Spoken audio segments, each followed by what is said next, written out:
Shalom, welcome to Up Close and Personal Podcast with me Rebecca Masih from Menara Doa, Jakarta.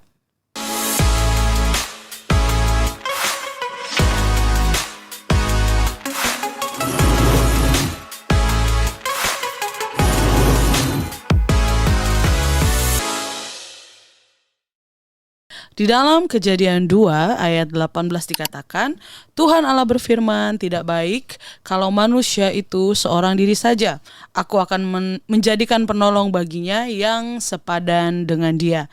Tuhan menciptakan kita sebagai makhluk sosial. Tidak baik kalau manusia itu seorang diri saja. Karena itu kita mempunyai yang namanya keluarga. Ada ayah, ada ibu, ada adik, atau ada kakak. Dan kita juga mempunyai teman-teman atau sahabat ya. Dan yang beberapa mungkin sudah berteman dari kecil sampai sekarang. Sebagai makhluk sosial kita tidak bisa sendirian. Dulu awalnya saya merasa saya bisa melakukan semua sendirian. Tapi pada saat dijalankan ternyata saya keteteran dan akhirnya butuh orang untuk membantu saya. Kita membutuhkan yang namanya relasi dengan orang lain, tidak bisa menutup diri atau tidak membuka diri kita kepada orang-orang lain. Apalagi kita adalah sebagai anggota tubuh Kristus. Kita harus dipersatukan dengan anggota tubuh Kristus yang lain. Tidak mungkin jantung berdiri sendiri atau kaki kiri atau kaki kanan berdiri sendiri-sendiri secara terpisah. Semua harus disatukan menjadi satu tubuh Kristus. Masih dengan narasumber kita, Pastor Elke Wijanarko. Shalom Ibu. Shalom Beka. Iya Bu, kita ini makhluk sosial gitu ya. Dalam firman Tuhan juga dibilang tidak baik kalau manusia itu seorang diri saja. Maka Tuhan mengirimkan penolong dalam kehidupan kita. Karena kita belum bertemu dengan Tuhan gitu ya Bu, secara muka dengan muka, atau tidak bisa memeluk Tuhan atau merasakan secara fisik gitu ya, dipeluk atau memeluk Tuhan ya. Ketika kita ada di titik terendah dalam hidup kita, saya percaya kita semua butuh yang namanya support gitu ya. Ada orang-orang yang support kita. Kita pasti sudah berdoa, cuman mungkin ada beberapa orang yang membutuh yang namanya physical touch gitu ya, untuk dipeluk, mungkin untuk dipuk-puk gitu ya, supaya merasa lebih baik gitu. Karena sekuat-kuatnya kita pasti kita butuh yang namanya orang lain. Nah itu gimana Bu? Ya, memang seperti itulah yang Tuhan kehendaki di dalam kehidupan kita. Saat Tuhan menciptakan manusia pun pertama adalah seperti itu. Ya. Cuman memang yang membuat kita untuk menjadi individu itu kan bukan dari Tuhan. Individu berarti dari iblis. Sedangkan Tuhan menciptakan kita sebagai personal, pribadi. Nah, pribadi lepas pribadi walaupun tidak lengket, tapi pribadi ini adalah menjadi satu. Makanya Tuhan kembali lagi mau supaya tubuhnya yang terpecah-pecah itu, yang dipecahkan, yang dihancurkan oleh iblis itu, kembali lagi menjadi satu tubuh Kristus, one body of Christ ya. Tidak menjadi individu lagi. Nah sekarang masih ada banyak orang yang merasa dirinya, aku bisa sendiri kok, gereja ini bisa sendiri kok, atau semua individu ya. Sedangkan Tuhan selalu menjadi satu, seperti Bapa, Anak dan Roh Kudus. Mereka menjadi satu. Tidak ketika ketika Tuhan Yesus ada di dunia, Tuhan kemudian sudah deh, aku gak usah berdoa dengan Bapa, aku gak usah butuh berkomunikasi dengan Roh Kudus, aku aja sembuhin sendiri semua tumpang tangan. Tidak, mereka tetap menjadi satu. Menjadi satu, Bapa, Anak dan Roh Kudus. Karena itulah menjadi image, citra yang Tuhan ciptakan kepada kita manusia. Sehingga kita memang, walaupun memang kita diciptakan sendiri, lahir sendiri ya, tetapi tetap karena punya image, karakter itu, punya roh yang dari Tuhan ya, itu tetap kita akan link ya, terus bergandengan dengan orang lain, terutama mungkin orang tua, saudara, lingkungan kecil, kemudian bisa tambah, tergantung daripada Tuhan sendiri yang akan menambahkan kepada kita. Nah ini yang dirusak. Dari sejak awal kan kita pernah bahas ya, dari penciptaan manusia pertama itu yang dirusak oleh iblis untuk menjadikan manusia jadi individu Coba lihat kita, anak pertama yang dilahirkan Adam dan Hawa, Kain dan Habil. Seharusnya mereka menjadi satu sama-sama untuk memuji dan menyembah Tuhan, tapi mereka pecah Iya. karena iblis dengan persaingan, dengan segala macam. Aku nggak butuh, kamu nggak butuh. Nah ini mulai terus menerus turun menjadi individu, menjadi egois. Nah di sini. Sedangkan kita bukan hanya makhluk yang diciptakan Tuhan untuk saling terkait, ya, tapi betul harus tergantung memang. Tetapi bukan berarti kita menggantungkan hidup kita kepada manusia, ya. Tapi kita saling, itu harus. Dan itu yang Tuhan ciptakan. Nah, menurut Ibu nih ya, sepenting apa sih support system dalam hidup kita yang baik gitu ya, supaya bisa ya istilahnya tadi mendukung kita. Mungkin kita ada di satu masa, kita ada di titik-titik yang sepertinya aduh gitu ya, dan kita butuh gitu. Mungkin yang tadi balik lagi butuh physical touch mungkin ya, dipuk-pukin atau dipeluk atau apa gitu ya, sehingga bisa mengeluarkan semuanya dan bisa menjadi kuat kembali. Sepenting apakah support system itu? Sebagai tubuh Kristus sangat penting. Makanya Tuhan memberikan bahwa kita ini harus menjadi satu tubuh Kristus. Kalau Rasul Paulus katakan mungkin ada anggota-anggota, tapi disatukan dengan roh, ya, disatukan dengan darah, disatukan dengan kasih. Ya.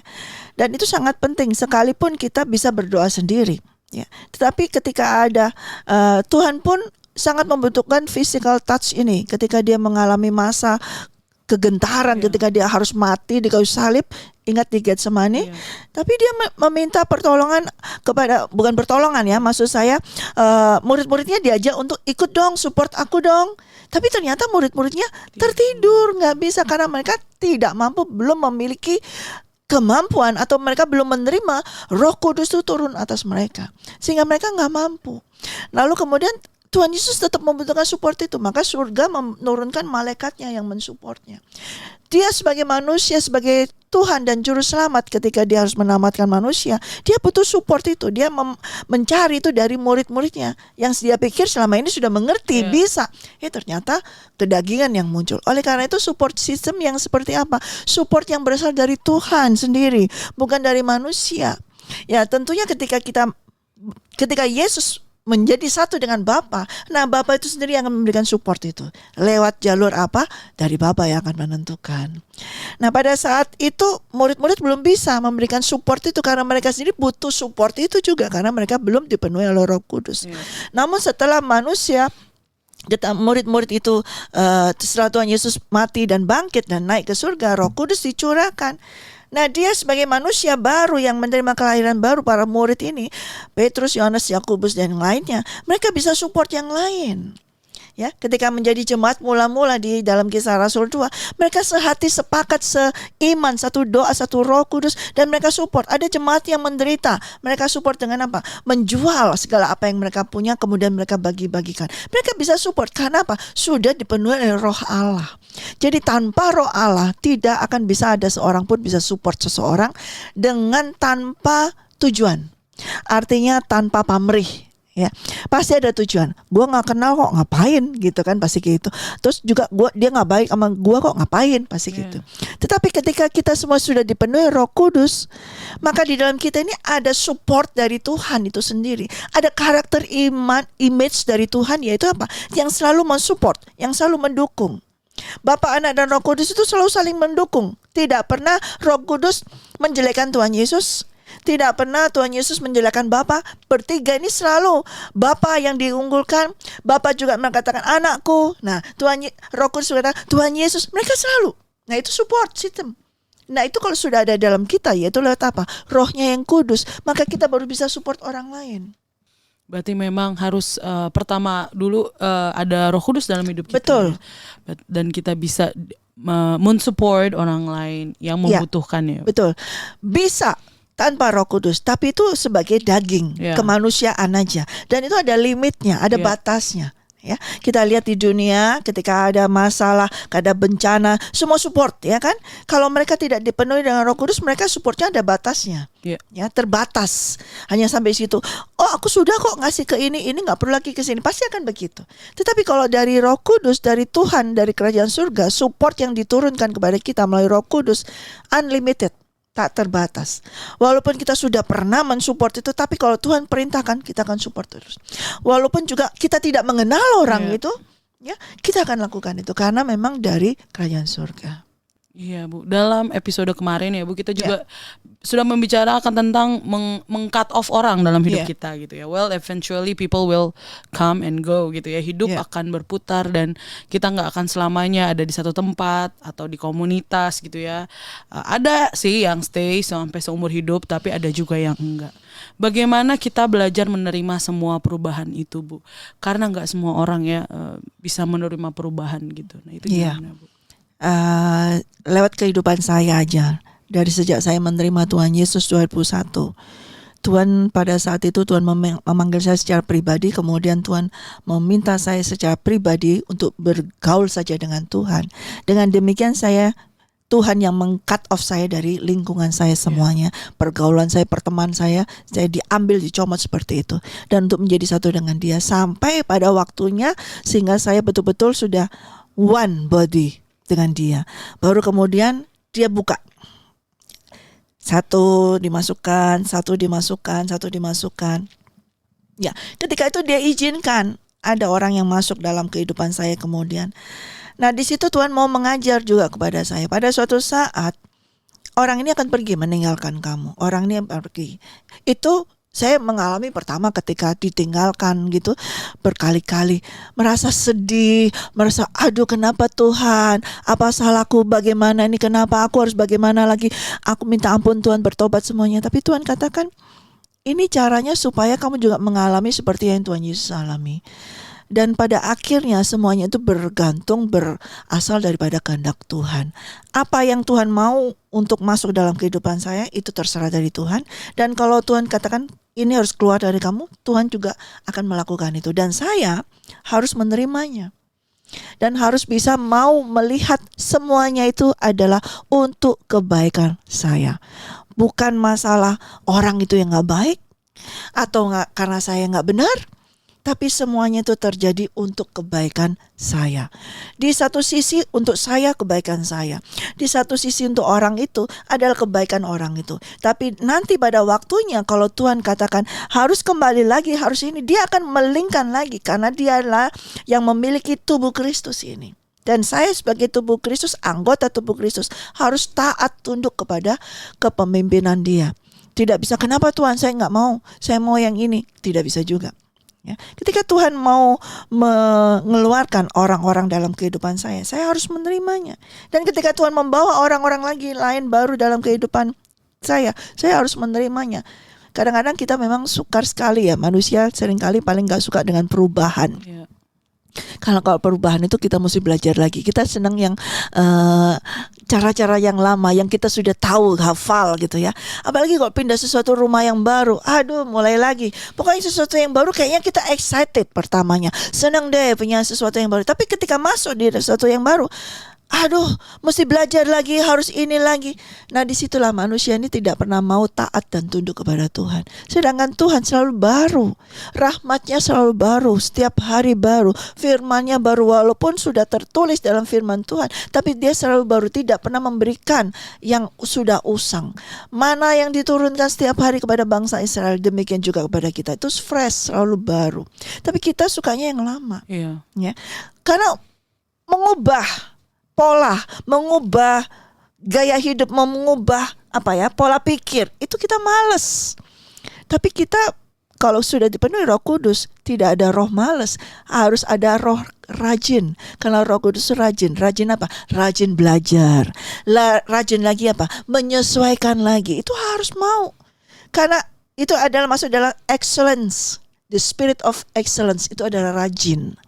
Nah, kalau kita malas beradaptasi, malas dengan sesuatu yang baru, berarti kita masih punya sifatnya iblis.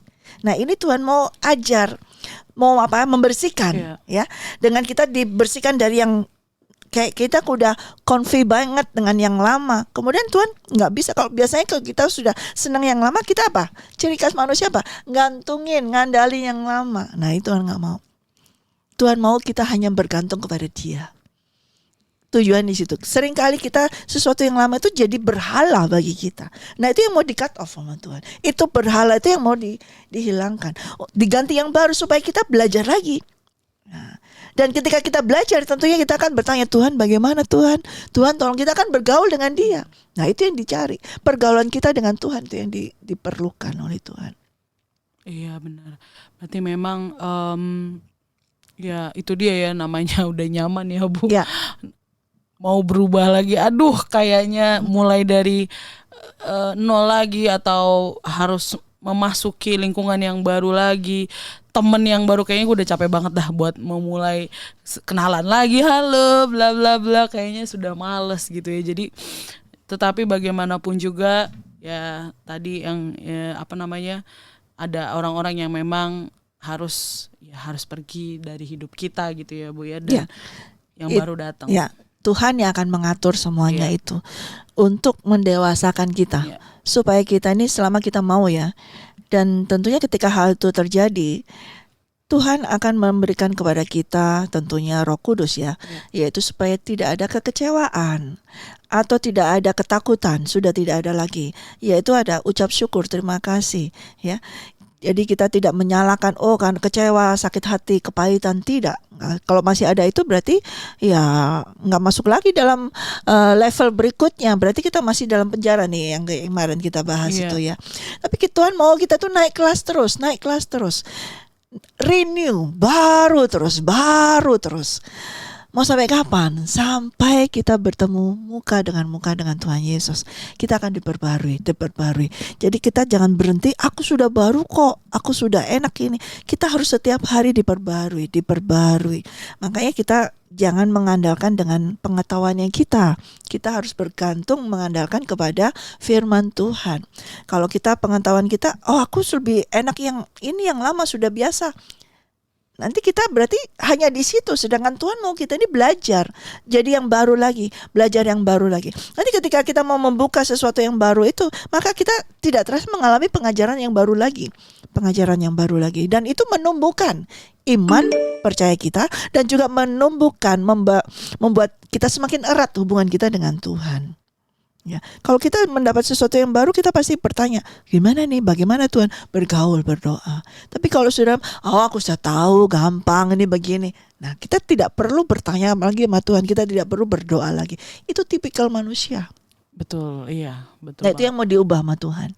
Jadi bukan masalah orang itu nggak benar, orang itu yang dikeluarkan dari kehidupan kita atau nggak benarnya kita, tapi masalahnya Tuhan nggak mau kita ini bergantung kepada siapapun, termasuk diri kita, hanya kepada Dia saja. Iya, bergantung hanya kepada Tuhan gitu ya, karena di firman Tuhan juga dibilang terkutuklah orang yang mengandalkan manusia gitu ya. Dan kita belajar bersama-sama kalau kita memang membutuhkan ya support system dalam kehidupan setiap kita. Gak mungkin kita bisa kuat sendirian gitu ya, saya berasa juga gitu ya, nggak mungkin. Pasti ada orang-orang yang dekat yang Tuhan kirimkan dalam hidup kita untuk bisa mensupport kita di dalam segala hal. Terima kasih Ibu. Iya, boleh tambah sedikit? Boleh, Bu. Supaya jangan salah jalannya ya. Kita pertama kali kita harus minta support daripada Tuhan sendiri, yaitu Roh Kudus sudah diberikan kepada kita untuk mensupport kita. Roh Kudus sudah dicurahkan supaya menjadi penghibur, menjadi penasehat, menjadi yang selalu standby bagi kita 24 jam kali 7. Ya, kita harus meminta support nomor 1 kepada Tuhan, kepada Roh Kudus. Nah, Dia akan melihat kalau kita ini membutuhkan tidak suatu support yang visual ya, yang bisa langsung komunikasi yang ini, maka Dia akan mengirimkan seperti Tuhan Yesus. Tuhan Yesus membutuhkan support itu, maka akan dikirimkan malaikatnya seperti itu.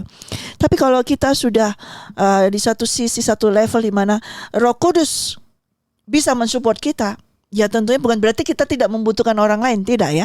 Tapi itu kita jangan cari-cari gitu loh. Maksudnya jangan cari asal, cari siapa ya yang bisa support aku, siapa, asal cari gitu aja, tidak. Tapi kita nomor 1 bergantung kepada Tuhan, nanti Tuhan akan memberikan. Kalau memang kita membutuhkan, Dia akan membawa seseorang datang kepada kita atau membawa kita kepada seseorang tersebut. Itu in other way ya, banyak cara seperti itu. Tapi bukan kita yang searching, yang cari sendiri.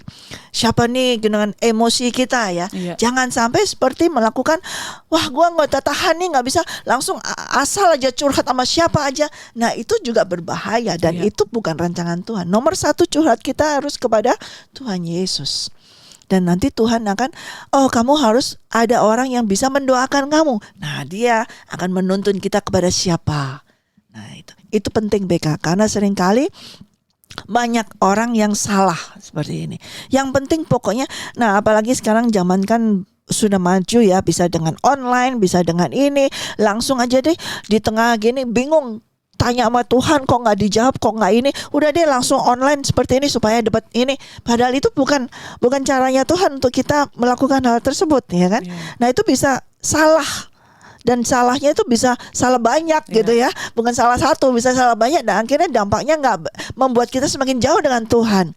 Nah kita tunggu sampai betul-betul support dari surga itu turun kepada kita. Iya, karena juga ya kita harus nggak bisa bicara sembarangan gitu ya sama orang. Woi, gue lagi bla bla bla bla bla gitu. Saya juga ini juga ya Bu, ya maksudnya pasti berdoa dulu Tuhan, kalau memang misalnya harus bicaranya ke siapa gitu ya yang Tuhan pilih gitu. Nah, sering juga kadang-kadang orang suka sekarang sih, zaman sekarang ya, pasang status atau cari di ini. Nah itu juga nggak sesuai dengan yang Tuhan kehendaki. Bukan seperti juga, mungkin tidak sembarangan datang ke orang, tapi pasang status semua sehingga orang bertanya kenapa dia ya, bagaimana, terus akhirnya ada yang komen, ada apa. Nah itu berarti kan bukan juga langsung, tapi dia juga menomorsatukan bukan kepada Tuhan tapi manusia. Apa ini namanya, media seperti itu. Nah lebih baik nomor satu adalah sujud di hadapan Tuhan Yesus Kristus bersama dengan Roh Kudus. Nanti dia akan memberikan comfort, bukan support aja. Lebih lain. Kalau manusia tuh cuma bisa support, BK tenang ya, hanya sebatas ini. Tapi Holy Spirit comfort. It's not just support but comfort. Dia itu bukan hanya menepuk bahu kita, tapi dari dalam. Comfort itu ada suatu dari dalam, suatu ketenangan yang meliputi kita, melingkupi kita, sehingga kita ada damai sejahtera dan bisa berpikir, mendengar dengan baik. Baik, terima kasih Ibu. Sama-sama BK. Sampai di sini dulu podcast kita pada hari ini. Terima kasih untuk support Bapak, Ibu, saudara-saudari sekalian. Jangan lupa di like, subscribe, dan nyalakan lonceng serta share podcast Up Close and Personal. Be ready for His coming. God bless you. God bless you.